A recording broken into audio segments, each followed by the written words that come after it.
Господине Панчевски, деновира беше усвоен шестомесечниот извештај од Надзорната комисија за надзор во насока на тоа дали и колку се применувал АКМИ системот, а кој беше спроведен во 8 судови, меѓу кои и основниот суд Скопје 1 Скопје, во кој вие бевте и председател.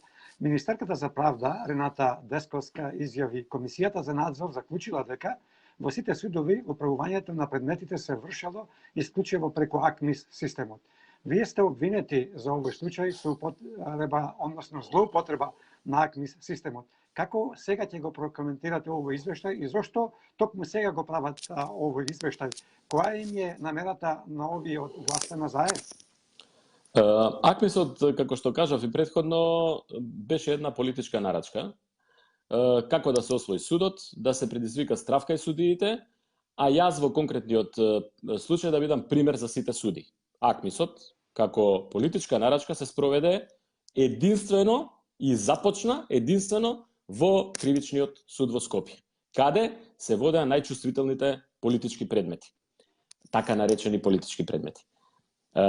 АКМИСот беше обезбедување на терен за идно местење на предметите во судството, како што видовме сите чувствителни предмети и битни за сегашната политичка власт, паднаа кај едни исти подобни судии, кои власта по самостојувањето на судот си ги распореди на клучни позиции да судат во овие предмети, а доказ за тоа е што во Кривичниот суд комплетно е сменет составот на судии во оделението за судење на предмети од областа на организираниот криминал, а нели сите што претходно работеа во тоа оделение се распоредени за судии на прекршоци или им се поведени постапки за разрешување или се суспендирани. Како што е случајот и со мене, нели впрочем.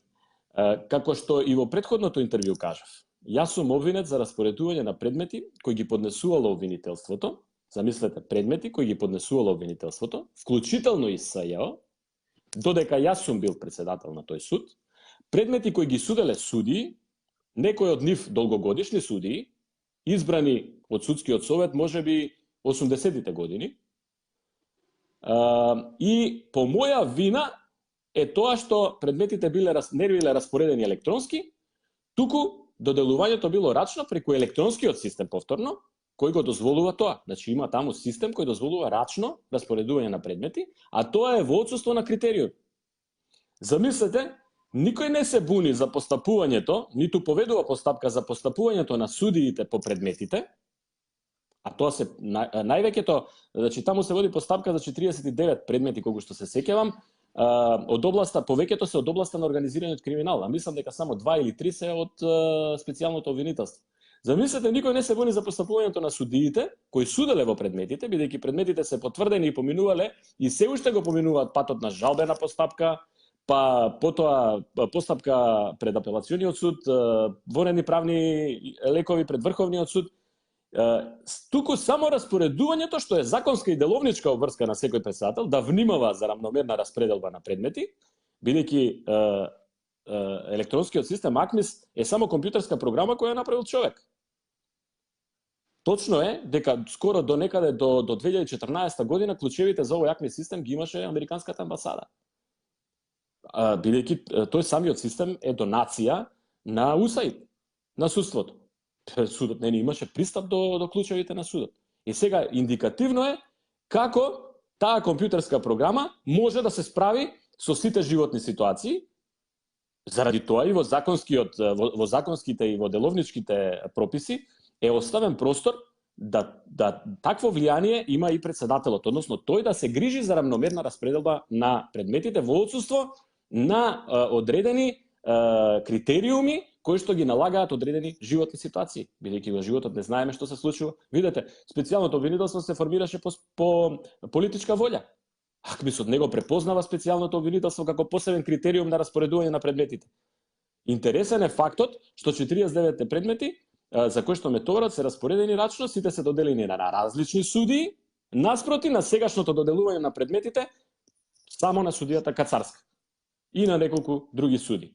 Видете, Десковска нарача извештај сега, но да не заборавиме, таа нарачуваше и прогон се закануваше јавно преку медиумите и до судскиот совет и до обвинителството да постапат по АКМИСот, односно нарачуваше постапки против мене, а тоа е нарачана политичка постапка, бидејќи ќе има и нивна одговорност доколку не спроведат прогон против мене. За ова има јавни изјави, тие постојат во медиумите.